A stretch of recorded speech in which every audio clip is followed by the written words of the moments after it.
I went to, and I'll be honest with you, it's not even me flexing, but it is me flexing. But we went to a restaurant. It was like 10 of us, right? Mm. And I saw the service charge. Service charge was close to it was a couple hundred. So, couple That's when hundred. it gets You get me? problematic because that's whole Yeah. yeah. You know what I mean? When you got 12 people, now it's over 100. Da, da, da. I'll be honest with you, I just paid it. I paid it for everybody. I just paid it. Oh, okay. Yeah, I just paid it. You know what I mean? And only because I have enough money to do that. When you have money, you don't argue about this thing. I always put that caveat as the first starting block. If I have money, I'm not about to complain about the situation because I haven't got the time. Now I might feel disrespected, but I don't really care about it. I'm just gonna pay it, right? So that's the first start. Number two, though, what I would say in regards to this particular situation is because we don't get enough information, I'm not really sure. Was he aware that she was coming with her daughter in the first place? If he was aware, he should have changed the restaurant because it's no longer an intimate dinner we're having no more. If he didn't know, then I have to look at the mother too and say, you know, a nice little head up would have been like, hey, babe, maybe we need to change the situation today because I'm coming with my daughter, blah, blah, blah, blah. And then he can kind of rearrange. It might be that he may be like, you know what, I don't want to do anything anymore. Let's rearrange for another day and let's do something else. Or he may be, if he's able to, he may be able to flex and be like, let's go and do something else. I don't mind. You come with your daughter, right? That could have been another situation. I think one of the most important things here is this. He's not her daddy. And I'm going to tell you why this is really important. If I'm the child's dad and I tell the child, you're not getting steak and lobster, this video doesn't make any rounds around the internet. You know why? Because mommy's going to be like, well, dad said no steak and lobster for you. You're getting chicken strips. Do you see what I'm saying? The problem we have here is that because he's not her dad and that's not his wife, right? Him saying something now looks really bad.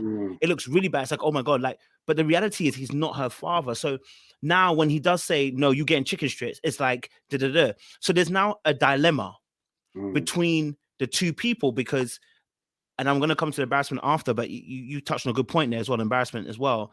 But there's now a dilemma. And the dilemma the gentleman's going to have is this how we're going to be in future?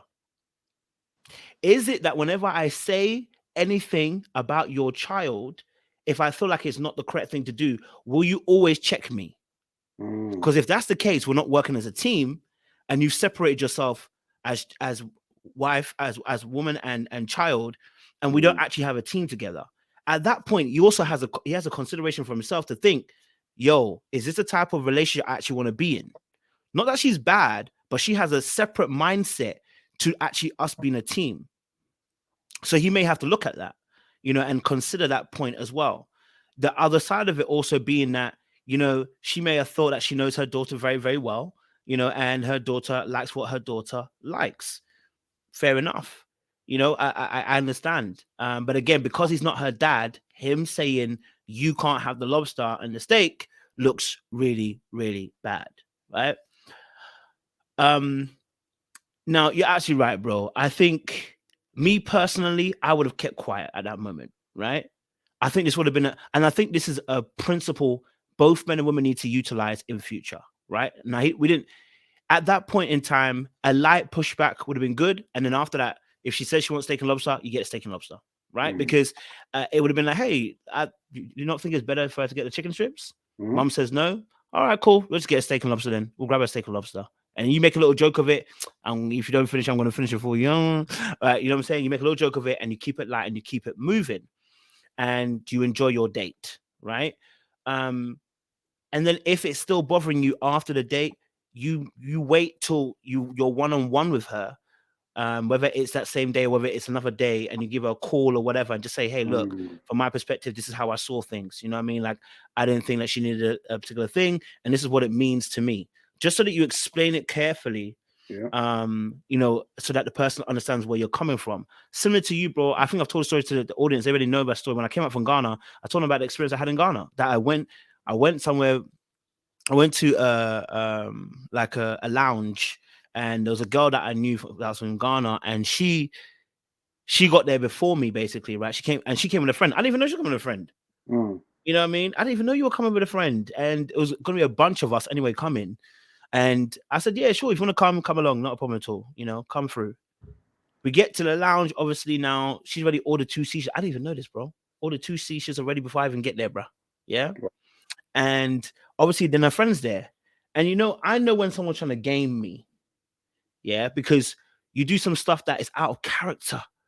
So, or you do movements that just seem a bit weird. So she's like, at one point, her friend is sitting there just doing a seashore with the other people, them, and I'm sitting I kind of sat on my own a little bit, just wanted to just chill and vibe. I don't do seashore, I don't do drinking, I don't do anything. I just want water. So she comes over to me and says, "Oh, my friend's like a little bit hungry. Do you mind if can you just get her some food?" Now the food is perfectly I can pay this 100 times over. But what's really now I looked at her, I said, okay, cool. In my head, I said, first of all, I didn't know she was coming. Number 2, this is sneaky what you just done. But all right, cool then. It is what it is, yeah. So now, obviously, now I've got ordered food. I even ordered the food 2 or 3 times because there was another guy that I was with, a boy that was my friend that I was with. I didn't want him to pay, so I just said, listen, bro, I got you. You know what I mean?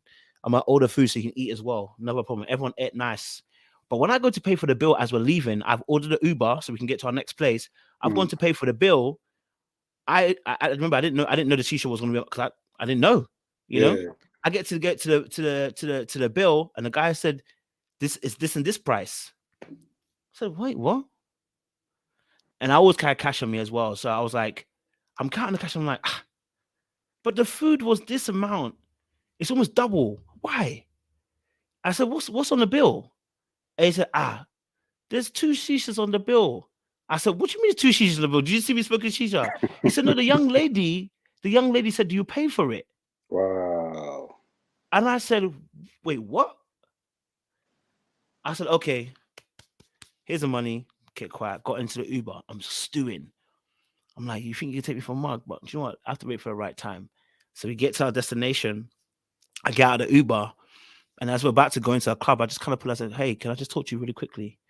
And she's like, yeah, sure. I said to her, listen, I'm a person of principle and I never want to disrespect anybody. Okay. So I want you to understand this. This is, you know, this is me just being real with you at this moment. I don't like what you did back there. You know, you put shishas on my bill that I never ordered and we never discussed before I got there. And you could have messaged me to even say, can I get some shisha when you're coming? You didn't message me to tell me this, that you were ordering the shisha. You just waited till I was going to pay the bill and then added it on. And I said, that means you took advantage of me that moment. So because of that, I don't want to go any further tonight. What I'm going to do for you though is I'm going to make sure that you're going to get home. I gave her like 600, 800 Ghana cedis, which is equivalent. It's around about 50 quid. If I'm actually on, I just deeped it. It's about 50 quid. Right? Give her about 50 quid and say, listen, buy drinks for yourself, enjoy yourself, go with your friend, enjoy the night. But me and you, we're not a kin anymore. You know what I mean? I'm gonna enjoy my night. Never spoke to her again. Every time she saw me out, I avoided her because for me, it was just about principle. When people do that kind of stuff, they've taken advantage of you. Do you know what I mean? So, but again, these are the situations that happen. But again, there's a right time and a right place to do it. Like you were saying, bro, I could have, if I did this in the middle of the actual place we're going to, it would have been embarrassing. Do you know what I'm saying? I had to pull her aside to make it a 1-to-1 and then say